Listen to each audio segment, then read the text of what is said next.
104.5 The Team, your home for New York sports and big board sports, where you can hear Chris Onorato right here on these airwaves. And Chris joining us for Section Tuesday.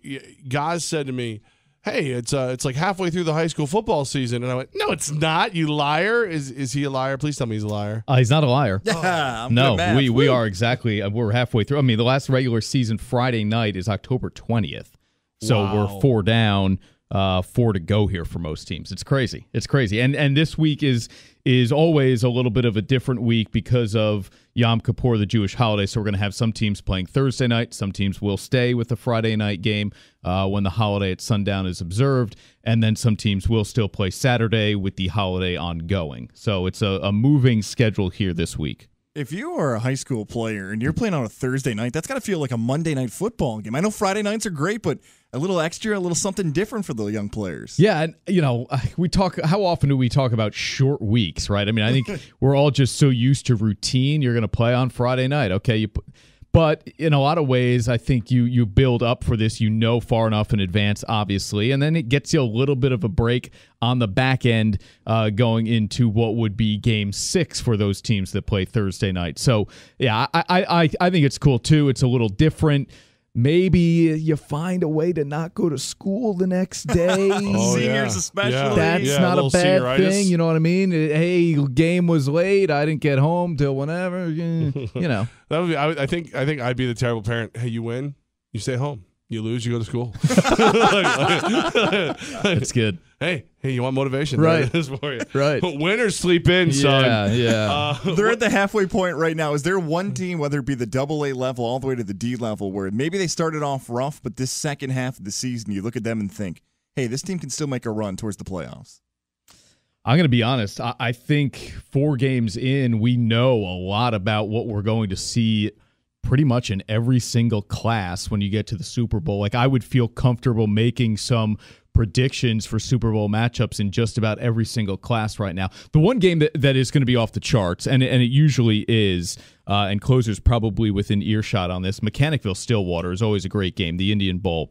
And you're talking about undefeated teams matching up in that game. They played 2 great games last year. It's setting up to be a really good game this year again in Class C.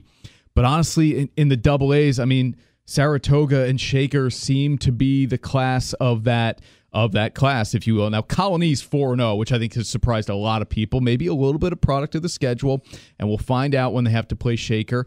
But Saratoga and Shaker seem to be, and Troy, I can't leave out Troy. Hello. Troy, obviously, as well, the defending state champs. In the A's, we saw a really good matchup last week. Burnt Hills, Averill Park, even had somebody tweet at me, hey, did you guys see this game? Yep, I was there for it, and Burnt Hills ended up winning by a point in that game. The D's have been run so far by Greenwich and Cambridge.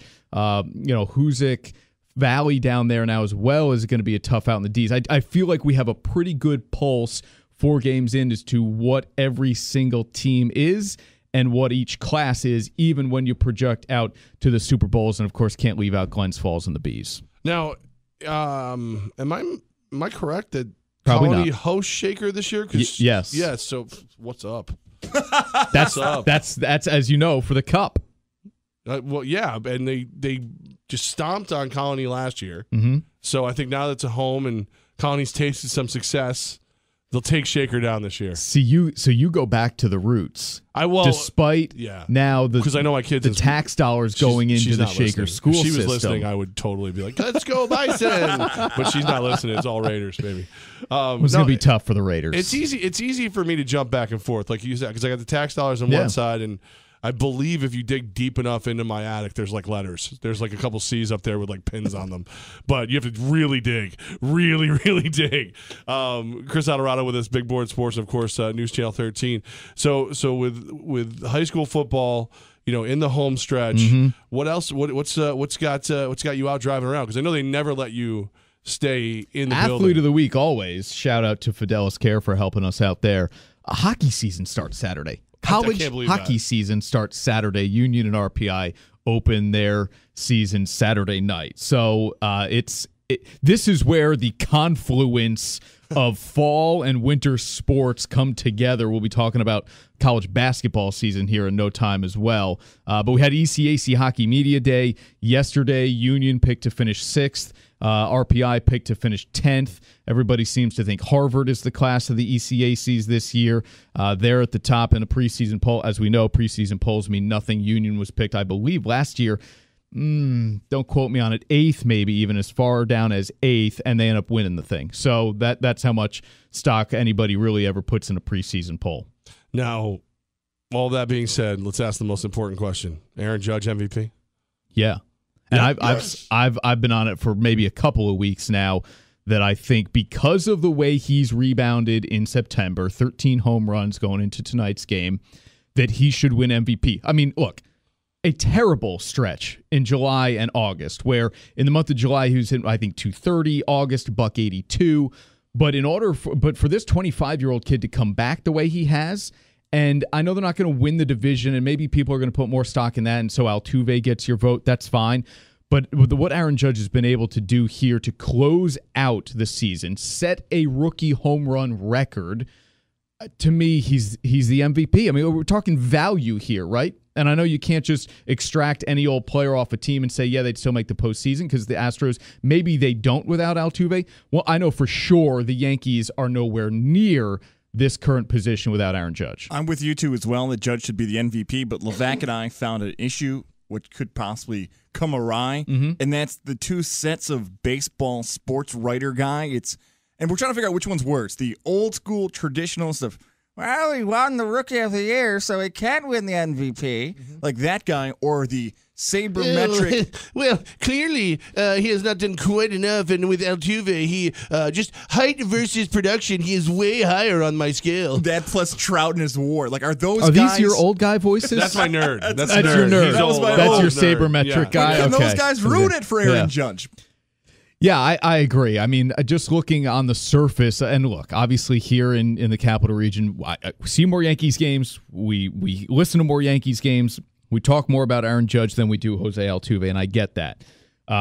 But you can't ignore what he's been able to do and even take on from a publicity standpoint. You know, Altuve's been able to fly under the radar a little bit. His like 1 5-hour energy commercial. Judge has had pressure on him like, nobody's ever The commissioner used to called seeing. him the face of baseball. Right. And had he not done what he's done in September, of course, he would not even be in this discussion right now. But because of the month he's had, again, 13 home runs in this month, I just think, to me, he's the MVP. And by the way, Fred Lynn, Ichiro Suzuki, two guys who were Rookies of the Year and MVP in the same season. So don't tell me it can't be because it's never been done. It's been done. And Judge's impact has been as great as Ichiro's was in 2001, in my opinion. So, I guess the way they do MVP is they pick 2 writers from each city, and they each get a vote for MVP. So, do we have to start tracking down all the writers? Well, Eric Boland, who we had on Big Board Sports this morning from Newsday, is an MVP voter this year. And he said it's totally randomly selected. Like he had Rookie of the Year last year. Major League Baseball, just amongst the Baseball Writers Association, sends out, hey, guess what? You're running for the MVP this year. Cool. Now, he said he's going to take this thing up until the very last minute, but covers the Yankees for Newsday, has an MVP vote. It's got to go to Judge. Is he old and or a nerd? No, the second part, I don't know. You get baseball writers, they could be baseball nerds. Right. He's not old, though. That's for sure. All right, we have a shot. No. So you're saying there's a chance? Yeah. I'm good unless Chris wants to answer any more questions about Niels and the anthem and the protest. You could just say no and we can end the interview because we had to deal with this for 45 minutes yesterday.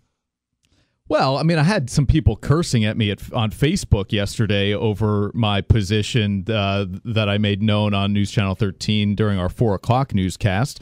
It was not a commentary. I simply made it. Look, I would stand. And that's still always been my position that for the national anthem, I'm going to stand.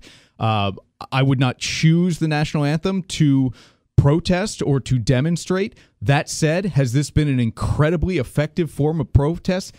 Of course it has been. And also on top of that, I am a white male in America. I was born to 2 great parents in the middle class.